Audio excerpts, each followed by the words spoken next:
질문 하나로 시작하겠습니다. 30살에 적금 하나를 해지하고 그 돈으로 미국 S&P 500 ETF를 사기 시작했다고 해보겠습니다. 매주 $100입니다. 우리 돈으로 매주 14만 3천 원, 한 달에 약 62만 원이에요. 특별한 금액이 아닙니다. 그리고 60살에 은퇴합니다. 그 계좌에 얼마가 들어있을까요? 넣은 원금은 2억 2,380만 원입니다. 그리고 결과는 10억 원을 넘어갑니다. 배당까지 다시 사모았다면 15억을 넘어갑니다. 이게 추정이나 가정이 아닙니다. 1996년 8월부터 어제까지 실제 종가로 계산한 결과입니다. 그런데 여기서 대부분 이런 생각을 하십니다. 지금은 너무 비싸지 않냐고요? 맞습니다. 어제 미국장에서 SPY는 757.67달러로 마감했습니다. 52주 최고가가 760.40달러니까 사상 최고가 바로 아래입니다. 이 가격에 사라고 하면 손이 안 나가는 게 정상입니다. 그래서 오늘 두 가지를 보여드리겠습니다. 하나는 방금 말한 그 계좌가 어떤 평균 매수 단가로 만들어졌는지, 다른 하나는 오늘 나오는 시뮬레이션 중에 가장 나쁜 시작 시점입니다. 2000년 3월 닷컴 버블 최고점입니다. 사상 최고가가 무섭다고 하시는 분들이 상상하는 최악의 상황이 실제로 벌어진 그 자리요. 그 사람의 평단가가 얼마가 됐는지 숫자로 그대로 보여드립니다. 먼저 한 가지 분명히 하고 시작하겠습니다.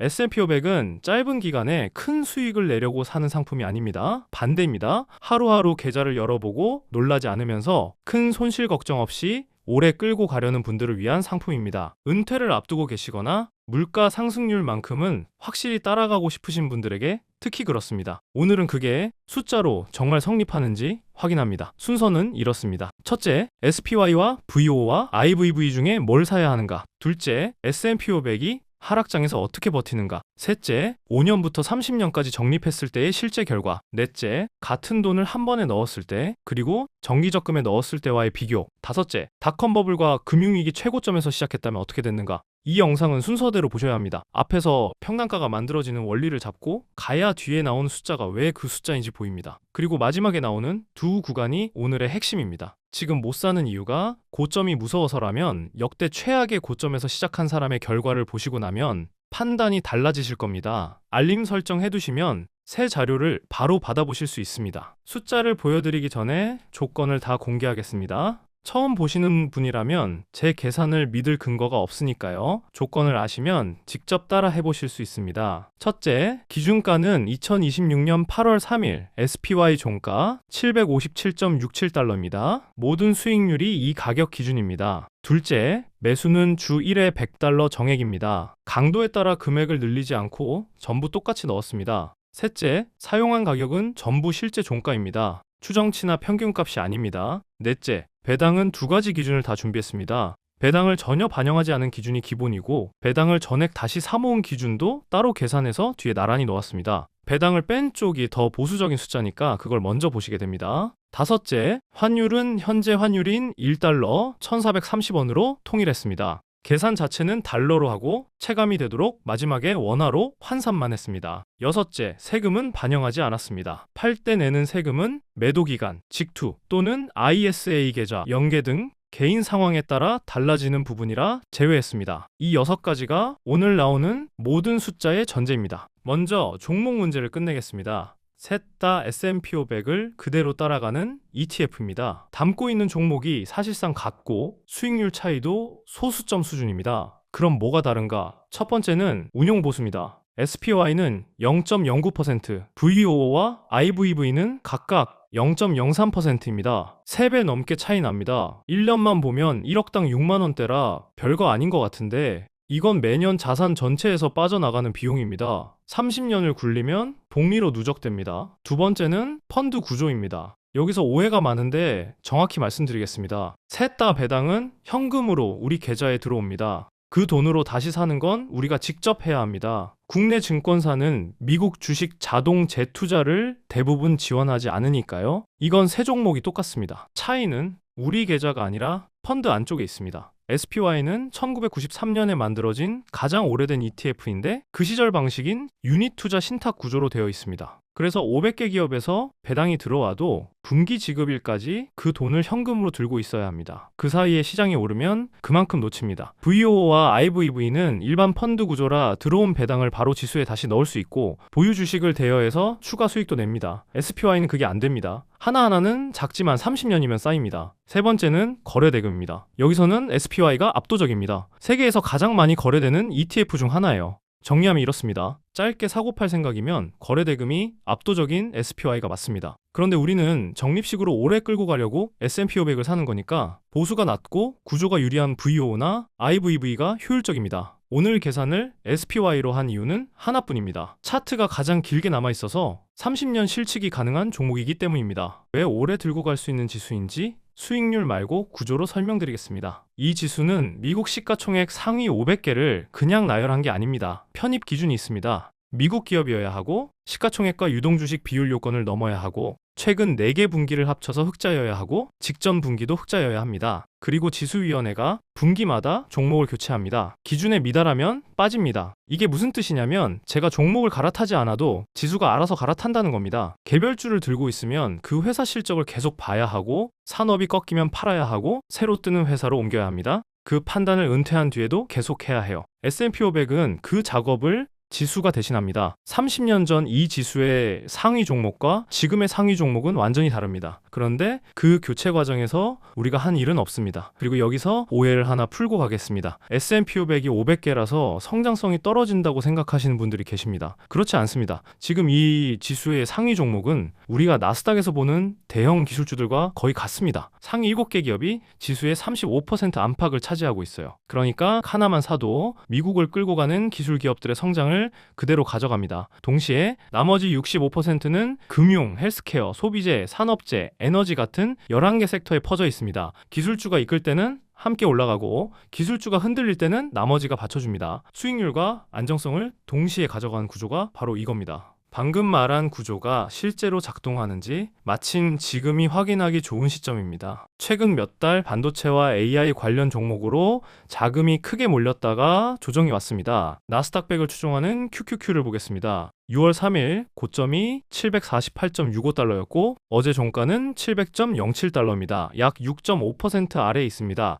반도체는 더 심합니다. 반도체 ETF인 SOXX는 6월 22일 655.95달러가 고점이었는데 어제 507.68달러로 마감했습니다. 148.27달러, 약 22.6% 하락입니다. 그럼 같은 기간 S&P 500은 어땠나요? SPY는 어제 757.67달러로 마감했습니다. 52주 최고가 760.40달러에서 2.73달러, 0.4% 아래입니다. 사실상 고점을 다 회복한 자리예요. 1년 전과 비교하면 여전히 18% 이상 높습니다. 한 번에 놓고 보시겠습니다. 반도체 22.6%, 기술주 6.5%, S&P 500 0.4%. 같은 시장에서 같은 조정을 겪었는데 결과가 이렇게 다릅니다. 이 500개 종목으로 퍼져 있는 원지수와 기술주와 반도체에 집중된 상품의 차이입니다. 그리고 이 차이가 실제로 만드는 건 수익률이 아니라 심리입니다. 계좌가 10%, 20% 빠진 사람은 하루에 계좌를 수십 번 열어봅니다. 뉴스를 찾아보고 커뮤니티를 뒤지고 팔아야 하나 고민합니다. 그 상태로 몇 달을 버티는 건 정말 어렵습니다. 반면 고점 근처에 있는 사람은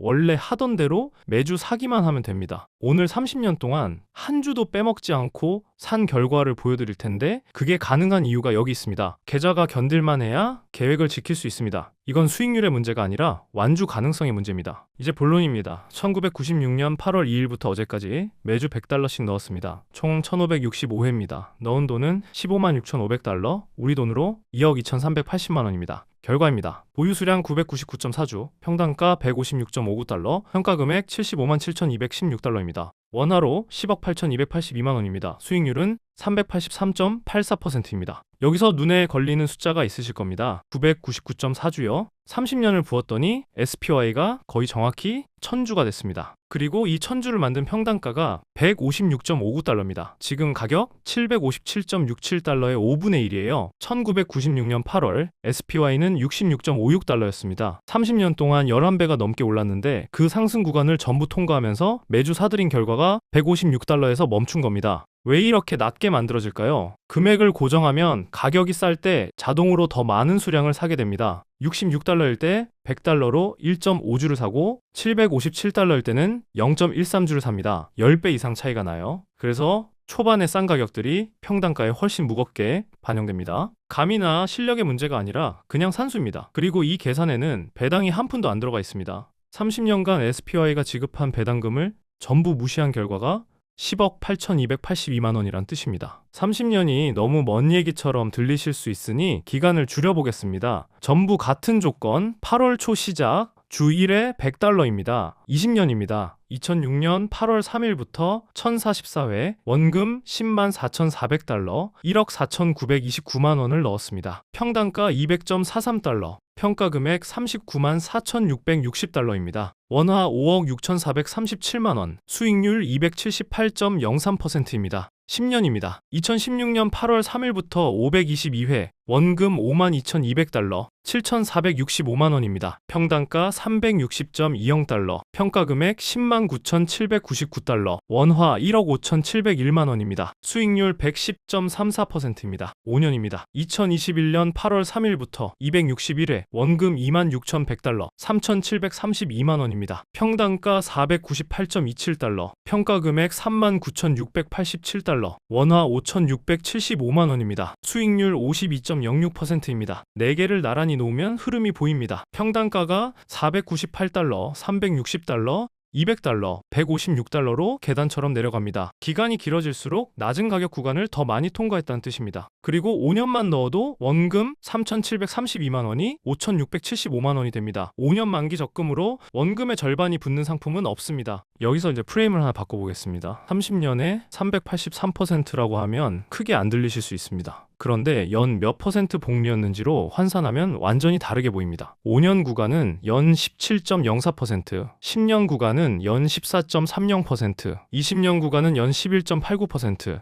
30년 구간은 연 9.08%입니다. 여기서 이상한 점을 눈치채셨을 겁니다. 기간이 길수록 낮아집니다. 30년이 제일 낮아요. 왜 그럴까요? 30년 구간에는 반토막이 2번 들어 있습니다. 2000년 닷컴 버블에서 약 49%, 2008년 금융위기에서 약 57%가 빠졌습니다. 그 2번을 다 통과한 30년의 결과가 연 9.08%입니다. 반면 5년 구간은 하락장이 2022년 하나뿐이었고 최근 몇 년의 강한 상승을 그대로 받았습니다. 그래서 17%가 나온 겁니다. 이게 중요한 이유가 있습니다. 지금 시작하시는 분은 앞으로 30년 안에 반토막을 한두 번 만나실 가능성이 높습니다. 그럼 연한산 숫자는 17%가 아니라 9% 근처로 수렴할 겁니다. 그런데 그 9%가 어떤 숫자인지를 정확히 아셔야 합니다. 이건 이미 역사상 최악급 하락장 2개를 다 통과한 뒤에 남은 결과입니다. 최악을 이미 반영한 숫자라는 뜻이고, 그래서 저는 이걸 기대치가 아니라 하한선에 가깝게 봅니다. 여기서 반드시 나올 질문에 먼저 답하겠습니다. 그 돈을 처음에 한 번에 넣었으면 훨씬 좋았을 거 아니냐는 겁니다. 맞습니다. 계산해봤고 부정하지 않겠습니다. 같은 원금 15만 6,500달러를 1996년 8월에 66.56달러로 한 번에 넣었다면 지금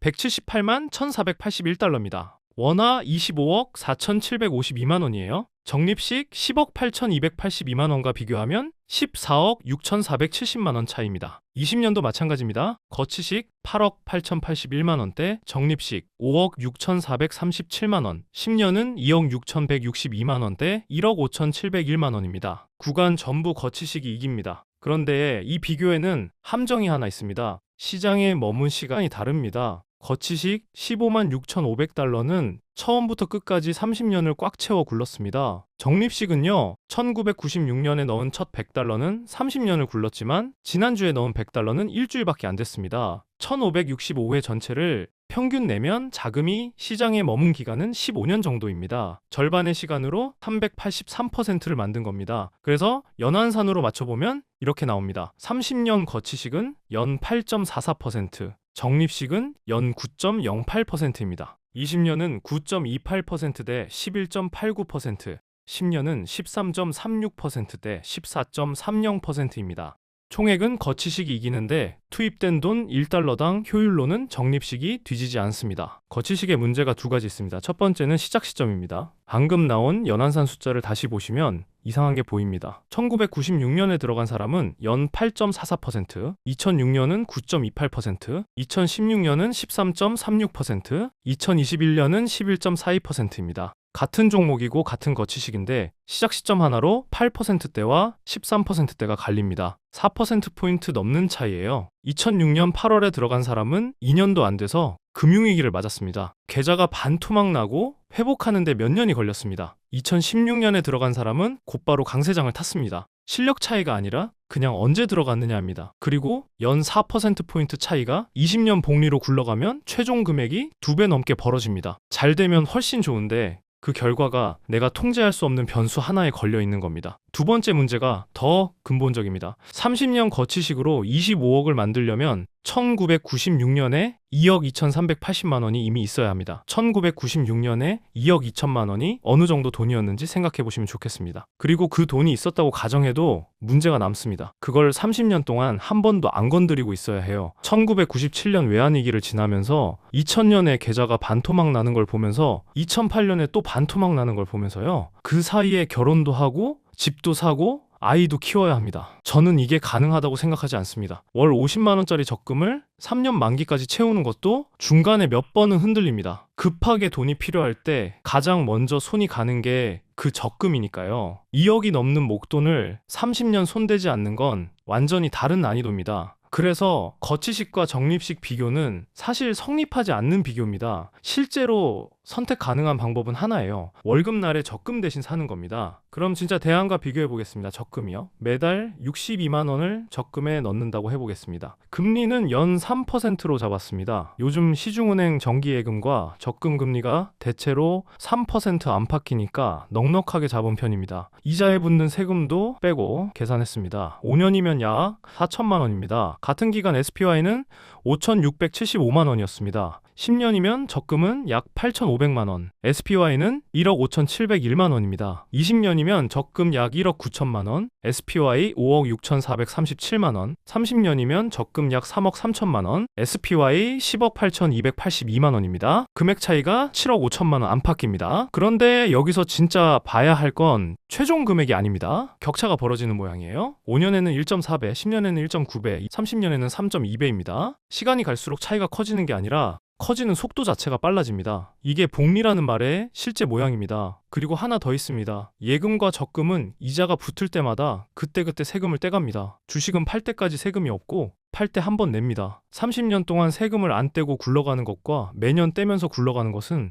시간이 길어질수록 차이가 커집니다. 물론 세금 제도는 앞으로 바뀔 수 있고 정확한 세금은 개인 상황에 따라 다릅니다. 지금까지 나온 모든 숫자에는 배당이 빠져 있었습니다. 배당률은 1%대 초반입니다. 그래서 배당이 별거 없다고 말하는 분들이 많습니다. 그럼 30년 동안 받은 배당을 전부 다시 사모았다면 어떻게 되는지 보겠습니다. 조건은 완전히 같습니다. 1996년 8월부터 1565회, 원금 15만 6,500달러, 보유 수량이 999.4주에서 1,404주가 됩니다. 평당가는 156.59달러에서 111.46달러로 내려갑니다. 평가 금액은 75만 7,216달러에서 106만 3,791달러가 됩니다. 원화로 10억 8,282만 원이 15억 2,122만 원이 됐습니다. 수익률은 383.84%에서 579.74%, 연한산으로는 9.08%에서 10.82%가 됩니다. 차이가 4억 3,840만 원입니다. 이게 어디서 온 돈일까요? 늘어난 수량 404.6주입니다. 원금을 더 넣은 게 아니라 30년간 들어온 배당금으로 사모은 수량이에요. 최종 결과의 28.8%가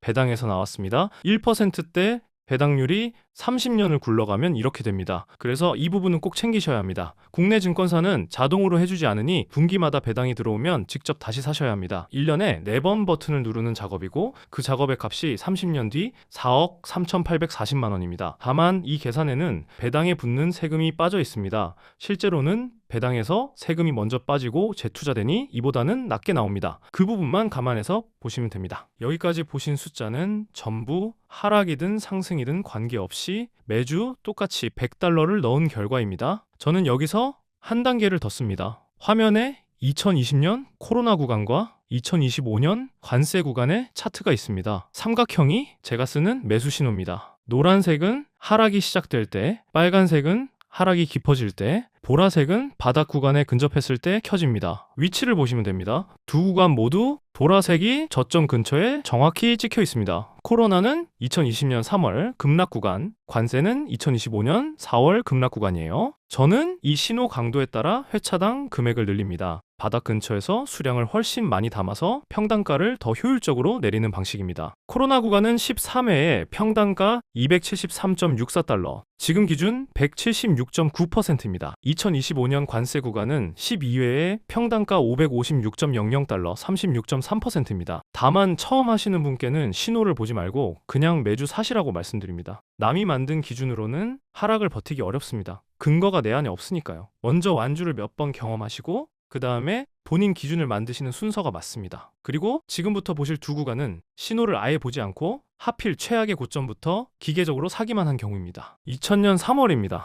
닷컴 버블 최고점이에요. 이보다 나쁜 시작 시점은 존재하지 않습니다. 그 자리에서 주 1회 100달러를 시작했다고 해보겠습니다. 언제까지 살까요? 규칙은 하나입니다. 주가가 내 평단가를 다시 넘어설 때까지 계속 삽니다. 그 시점이 2004년 1월이었습니다. 3년 10개월 197회입니다. 이 기간이 어땠는지 떠올려 보셔야 합니다. S&P 500이 고점에서 약 49% 빠졌습니다. 3년 넘게 계좌가 계속 마이너스입니다. 주식은 끝났다는 말이 진심으로 나오던 시기였고 인터넷 기업이라는 단어 자체가 조롱거리가 됐습니다. 그 3년 10개월 동안 아무 판단도 하지 않고 매주 100달러만 넣었습니다. 총 19,700달러, 원화 2,817만 원입니다. 결과입니다. 평단가 110.04달러. 최고점에서 시작했는데 평단가가 110달러에서 만들어졌습니다. 어제 종가 757.67달러 기준으로 평가 금액은 135,646달러, 원화 1억 9,397만 원입니다. 수익률 588.6%입니다. 2,817만 원이 1억 9,397만 원이 됐어요. 그리고 이 평단가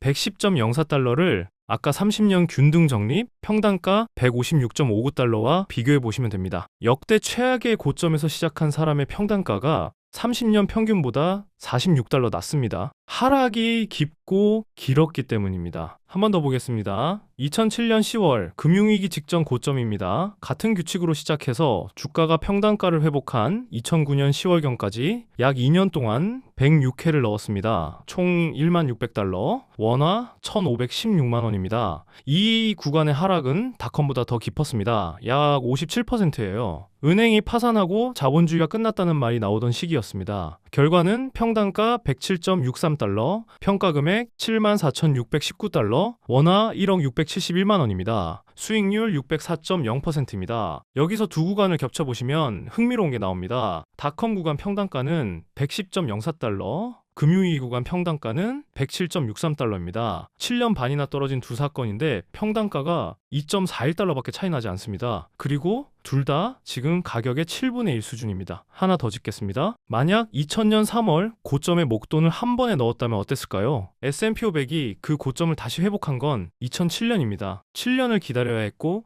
회복하자마자 금융위기가 왔습니다. 같은 자리에서 출발했는데 한쪽은 7년을 손실로 버티기만 했고 다른 한쪽은 그 7년 동안 평단가를 110달러로 만들었습니다. 최악의 시점이 문제가 아니었습니다. 그 뒤에 멈췄는지 안 멈췄는지가 문제였습니다. 최근 사례도 짚고 넘어가겠습니다. 2020년 코로나입니다. 2020년 2월 고점에서 시작해 4월 중순까지 8회 800달러를 넣었습니다. 평단가 274.06달러, 지금 기준 176.5%입니다. 하락이 너무 빠르고 회복도 빨라서 매수 회차가 8번밖에 안 나왔습니다. 2022년 금리 인상입니다. 2022년 1월 고점에서 2023년 4월까지 65회 6,500달러입니다. 평단가 404.98달러, 수익률 87.1%입니다. 이제 네 구간을 전부 놓고 정리하겠습니다. 여기서 제가 계산해보고 놀랐던 결과가 나옵니다. 각 구간을 연환산으로 바꿔보면 닷컴 구간이 8.36%, 금융위기 구간이 11.60%입니다. 같은 기간 균등 적립은